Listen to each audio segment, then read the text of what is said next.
Guys, कहानी की शुरुआत में एक छोटी लड़की को दिखाया जाता है जो कागज पर कुछ लिख रही होती है और लिखने के बाद ये बाहर चली जाती है और सूरज निकलने का इंतजार करती है। जैसे सूरज की रोशनी इस लड़की पर पड़ती है तो ये जल जाती है। दरअसल ये एक वैम्पायर होती है और ये खत में ये लिख रही थी कि ये मरने वाली है।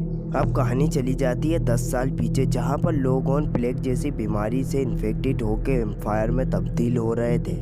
ये अपनी भूख मिटाने के लिए इंसानों का खून पिया करते थे और आहिस्ता आहिस्ता यहाँ पर इंसान भी खत्म होने लगते हैं। वैम्पायर की तादाद बहुत ज्यादा हो गई थी और ये सूरज की रोशनी से भी बचने लगते हैं। जैसे ये सूरज की रोशनी में बाहर जाते हैं तो ये पूरी तरह से जल जाते हैं। ये सूरज की रोशनी से बचने के लिए सिर्फ रात में ही काम करते थे और दिन में अगर इन्हें काम करना होता था, ये अपनी कार में ऐसे शीशे लगवाते थे कि जिससे सूरज की रोशनी इनकी कार के अंदर ना आ पाए। साइंटिस्ट रिस्टर मायरिन का यह मानना था कि अब दुनिया में सिर्फ 5% लोग ही बाकी है जो इंसान हैं। बाकी सब वैम्पायर बन चुके हैं, जिसकी वजह से वैम्पायर एक महीना ही जिंदा रह सकते थे क्योंकि इंसान कम थे और इन्हें जिंदा रहने के लिए इंसानों का खून भी नहीं मिल सकता था। इस बात का हल निकालने के लिए यहाँ की सबसे बड़ी कंपनी ने यह सोचा वो इंसानों के जैसा ही कुछ नकली खून बनाएंगे जिसका जायका और वो देखने में सेम इंसानों के खून जैसा ही होगा। इनकी मदद करने के लिए यहाँ पर डॉक्टर एडवर्ड भी आ जाते हैं और इनकी कंपनी खून बनाने के लिए एक्सपर्ट होती है। ये इंसानों का खून निकालकर उस पर एक्सपेरिमेंट करते थे, ये सेम इंसानों के जैसा ही खून बना सके और वैम्पायर वो खून पीकर जिंदा रहे। डॉक्टर एडवर्ड भी एक वैम्पायर था और वो अपनी ऐसी ज़िंदगी से तंग आ गया था। उसे अच्छा नहीं लगता था कि इंसानों पर भी जुल्म होते रहे। इसी वजह से इसने इंसानों का खून पीना भी बंद कर दिया था और जानवरों के खून पर ही जिंदा रहने लगा था। इनको इनकी कंपनी की मीटिंग में पता चलता है कि वैम्पायर खून की कमी की वजह से खतरनाक क्रिएचर में बदलने लगे हैं और ये इन्हें साइडर्स भी बुलाते थे। इंसानों का खून नहीं पीने की वजह से इनके कान का लंबा होना और सर का आगे से सिकुड़ जाना ये इनकी निशानियाँ थी। के बाद ये और भी ज़्यादा खतरनाक हो सकते हैं और ये खून के वजह से एक वैम्पायर को भी मार सकते हैं। इसलिए ये क्रिएचर इनकी सोसाइटी के लिए भी खतरनाक बन गए थे। एडवर्ड का बॉस उसे हुक्म देता है कि तुमने जो खून बनाया है उसे आज ही किसी वैम्पायर पर टेस्ट करना होगा। फिर एडवर्ड कहता है कि वो खून अभी सही से तैयार नहीं हुआ है और हम किसी भी वैम्पायर पर वो खून को टेस्ट नहीं कर सकते। ना चाहते हुए भी एडवर्ड की टीम एक वैम्पायर पर वो खून को टेस्ट करती है, जिससे वैम्पायर के जिस्म का टेम्परेचर बढ़ जाता है और वो वहीं पर फट जाता है। एडवर्ड का एक्सपेरिमेंट यहाँ पर फेल हो जाता है। तभी ये रात में घर जा रहा होता है तो ये अपने कार के शीशे में अपने कान को देखता है। ये बड़े होने लगते हैं, बिल्कुल वैसे ही जैसे मीटिंग में क्रिएचरों के बारे में बताया था।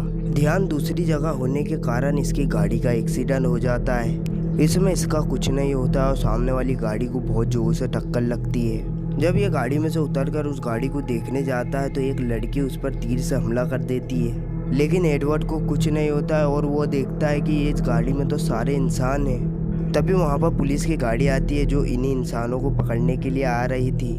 जैसा कि हमको मालूम है कि यह सारी सोसाइटी वैम्पायरों की थी। एडवर्ड सारे इंसानों को अपनी गाड़ी में छुपा लेता है और पुलिस को गलत रास्ता बताकर वहाँ से भिजा देता है। सारे इंसान एडवर्ड का शुक्रिया अदा कर वहाँ से चले जाते हैं। एडवर्ड जब घर पहुंचता है तो इसका छोटा भाई आया होता है जो इसकी बर्थडे बनाने के लिए आया था। दरअसल इसका भाई भी मिलिट्री में फौजी था जो इंसानों का शिकार करता था और एडवर्ड की कंपनी में पहुंचाता था। एडवर्ड का भाई इसके लिए इंसानी खून की बोतल लेके आता है, लेकिन एडवर्ड उसे पीने से मना कर देता है और इनमें इसके वजह से बहस होने लगती है। उतने में इसका भाई उस बोतल को दीवार पर फेंक कर मार देता है। तभी वहाँ पर खून को सूंघते हुए एक क्रिएचर आ जाता है जो खून को दीवार पर से चाटने लगता है। तभी उसका भाई खुद को बचाने के लिए चाकू उठाता है क्योंकि ये क्रिएचर खून के लिए वैम्पायरों को भी मार सकते हैं। ये क्रिएचर इन पर हमला करता है तो एडवर्ड का भाई हिम्मत करके उस क्रिएचर को मार देता है। जब पुलिस छानबीन करती है तो उस क्रिएचर के हाथ में से एक अंगूठी निकलती है। इससे ये पता चलता है कि ये एडवर्ड का माली था और इसके शरीर पर कुछ अजीब से निशान भी थे कि जिससे ये पता चलता है कि इसे खून न मिलने के कारण ये अपने शरीर का खून पीता था और ये एक हफ्ते में क्रिएचर में बदल गया। सबके जाने के बाद यहाँ पर वही लड़की आती है जो एडवर्ड पर तीर से हमला करी थी। इसका नाम ऑडरी था। जब ये पुलिस से बचने के लिए एडवर्ड की कार में छुपती है तो ये एडवर्ड का कार्ड देख लेती है, जिससे इसे पता चलता है कि एडवर्ड ब्लड का डॉक्टर है। इन्हें लगता है कि एडवर्ड इनकी मदद कर सकता है, इसलिए ये लड़की एक जगह का पता देकर वहाँ से चली जाती है। एडवर्ड के पास इस बीमारी का हल था जिससे सारे लोग वैम्पायर बने थे। इधर एडवर्ड का बॉस कहता है कि नकली खून बनाने का कोई फायदा नहीं, क्योंकि अमीर वैम्पायर असल खून चाहते हैं जिससे हमें मोटी रकम भी मिलेगी। एडवर्ड इसकी बात सुनकर ये सोचता है कि इसका मिशन तो ये था कि नकली खून बनाकर इंसानों को बचाया जा सके। ये इसीलिए ऑड्री के बताए हुए पते पर चला जाता है। इधर वो इसे एक आदमी से मिलवाती है जो पहले वैम्पायर था और अब इंसान बन चुका है। तभी वहाँ पर एडवर्ड का भाई आ जाता है और उन्हें पकड़ लेता है। तब उस रात ये लड़की एडवर्ड से मिलने आई थी तो इसके भाई ने इनकी सारी बातें सुन ली थी। तब ये मिलिट्री के लोगों को अपने करीब आता हुआ देखते हैं तो ये दोनों उनको मुक्का मारकर वहाँ से भागने लगते हैं। तभी मिलिट्री की गाड़ी एडवर्ड पे हमला कर देती है। उसी दौरान एडवर्ड आता है और इन्हें बचाकर वहाँ से ले जाता है। तभी वो लड़का जो वैम्पायर से इंसान बना था एडवर्ड को एक नदी के पास ले जाता है और अपनी कहानी सुनाने लगता है। मैं एक मैकेनिक था जो वैम्पायरों के गाड़ी के शीशे बदलता था। एक दिन मैं सफर पे जा रहा था तो उसी दौरान मेरी गाड़ी का एक्सीडेंट हो जाता है। मैं जैसे गाड़ी के बाहर आता हूँ तो उसी दौरान मेरे शरीर पर आग हो जाती है और मैं जाकर पानी में गिर जाता हूँ। मुझे बाद में पता चलता है कि मुझ पर सूरज की रोशनी काम नहीं कर रही है। मैं वापिस एक आम इंसान बन चुका था। ये एक जगह आते हैं जहाँ पर बहुत सारे इंसान होते हैं। दरअसल ये जगह ऑड्री की मॉम डैड की थी। ये यहाँ पर शराब बनाते थे। इधर एडवर्ड इसका खून चेक करता है कि सूरज की रोशनी में जलने के वजह से इसमें क्या तब्दीली आई है।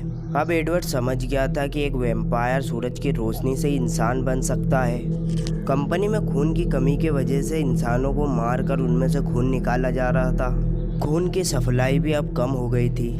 कॉफ़ी शॉप पे जहाँ पर 20% खून मिलाकर वैम्पायरों को दिया जा रहा था वहाँ पर 5% हो गया है, जिससे वैम्पायरों का गुस्सा बढ़ने लगा था और इनका खुद पे से भी काबू हट गया था। इधर हम एक गाड़ी में एक लड़का और लड़की को देखते हैं। ये लोग ऑड्री की जगह पर ही जा रहे थे, ये जहाँ पर महफूज रह सके। तभी कुछ फौजी इन्हें पकड़ लेते हैं जो वैम्पायरों के लिए इंसानों का खून करते थे। ऑड्री के साथी ये जानते हैं कि ये फौजी इनकी जगह को भी ढूंढ सकते हैं। तभी ऑड्री सभी लोगों को महफूज जगह पर पहुंचा देती है और एडवर्ड के साथ खुद यहीं पर रुक जाती है। इसमें इसका साथी भी था और तीनों मिलकर सोचते हैं कि वैम्पायरों को इंसान कैसे बनाया जा सके। एडवर्ड भी उस आदमी की तरह खुद अपने साथ भी करता है। वो अपने ऊपर सूरज की रोशनी लेता है जिससे उसका जिस्म पूरी तरह से जलने लगा था। इसके बाद ये अपने ऊपर पानी डलवाता है और फिर इंसान बन जाता है। इसका ये तजुर्बा यहाँ पर कामयाब हो जाता है। इधर ये फौजी इन्हें ढूंढते हुए यहाँ पर आ जाते हैं, लेकिन वो फौजी इन्हें ढूंढ नहीं पाते क्योंकि ये पानी वाले टैंक के अंदर छुपे थे। उन्हीं फौजियों में एडवर्ड का भाई भी था जिसे वहाँ पर एक लड़की मिलती है। ये और कोई नहीं एडवर्ड के बॉस की लड़की थी जो अपने डैड को छोड़ के आई थी क्योंकि वो सादे इंसान जैसा जिंदगी बिताना चाहती थी, वैम्पायर नहीं बनना चाहती थी। एडवर्ड के बॉस ने उसके भाई को हुक्म दिया था कि तुम मेरी बेटी को काट कर वैम्पायर में बदल दो क्योंकि इनकी बेटी इनके साथ ही रह सके और अमर हो जाए। इसीलिए एडवर्ड का भाई उसे काट कर वैम्पायर बना देता है। यह लड़की इंसानों का खून पीने के लिए तैयार नहीं थी और खुद ही का खून पीने लगती है। शहर में खून की सप्लाई कम होने की वजह से सारे वैम्पायर क्रिएचर में बदलने लगे थे। यहाँ पर आर्मी को जो हुक्म दिया जाता है कि इन क्रिएचर को पकड़कर मार दे। शहर में पूरी तरह से अफरा तफरी का माहौल हो जाता है। ये इनके लिए बहुत बड़ा खतरा भी बन सकते हैं, इसलिए ये सारे क्रिएचरों को ले जाकर सूरज की रोशनी में जला देते हैं क्योंकि इन्हीं क्रिएचरों में एडवर्ड के बॉस की लड़की भी थी जिसे एडवर्ड के भाई ने काट कर वैम्पायर बनाया था। उसका ये हाल देखकर इसे बहुत बुरा लगता है क्योंकि उसने उसके साथ अच्छा नहीं किया था। इधर एडवर्ड वहाँ पर जाता है जहाँ पर एडवर्ड ने सारे इंसानों को पहुँचाया था। इधर ये बेचारे पहले ही वैम्पायरों का शिकार हो गए थे। एडवर्ड अपने भरोसेमंद आदमी को फ़ोन करता है जो उसके साथ ही काम करता था। तब एडवर्ड इसके पास आता है तो ये एडवर्ड को इंसान बना देखकर हैरान हो जाता है। तभी उधर मिलिट्री की आर्मी आकर एडवर्ड पर हमला कर उसे वहाँ से ले जाती है। इनको इस आदमी ने बुलाया था क्योंकि इसने नकली खून बनाने की खोज कर ली थी क्योंकि ये नहीं चाहता था कि इसका वोट दूसरे को मिले। इसने भी एडवर्ड को धोखा दिया था।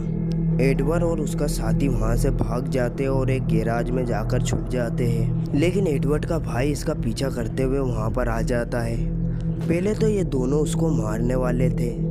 जब ये कहता है कि मैं तुम्हारा साथ देने आया हूँ तब ये थोड़ा सुकून में आते हैं। तभी एडवर्ड का भाई खून न मिलने की वजह से भूखा था।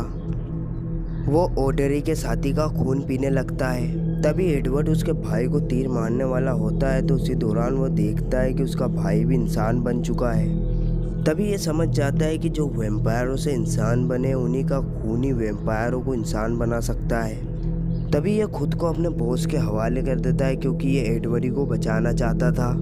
जाकर ये अपने बॉस से कहता है कि मुझे माफ़ कर दो, मुझसे बहुत बड़ी गलती हो गई, मैं अब फिर से वैम्पायर बनना चाहता हूँ। तभी एडवर्ड का बॉस एडवर्ड का खून पीने लगता है, तो वो भी इंसान बन जाता है, जिसके बाद ये उसे मिलिट्री के लोगों के पास छोड़ देता है। अब वो उसको अपना शिकार बनाकर उसका खून पीने लगते हैं और इंसान बन जाते हैं। तभी एडवर्ड और एडवरी को उठाकर वहाँ से ले जा रहा होता है। तभी कुछ फौजी उसका रास्ता रोक लेते हैं। तभी एडवर्ड का भाई उन्हें बचाने के लिए वहाँ पर आ जाता है। एडवर्ड के भाई पर फौजी हमला कर उसका खून पीने लगते हैं और आम इंसान बन जाते हैं। उसी दौरान वहाँ पर वो आदमी आकर जिसने एडवर्ड को धोखा दिया था, जो भी फौजी इंसान बने थे उन सबको मार देता है, क्योंकि इसका नकली खून बनाने का तजुर्बा कामयाब हो गया था और वो इससे बहुत सारे पैसे कमाना चाहता था, क्योंकि ये नहीं चाहता था कि सोसाइटी में इंसान हो। तभी ये एडवर्ड और ऑडरी को भी मारने की कोशिश करता है। तभी ऑडरी का साथी इस पर तीर से हमला कर देता है और उसे वहीं पर मार देता है। तभी मूवी के आखिर में एडवर्ड, एडवरी और उसका साथी तीनों यही मिशन पर निकल जाते हैं कि ये सभी वैम्पायरों को इंसान बना सके। और इसी के साथ ये मूवी यहाँ पर ख़त्म हो जाती है।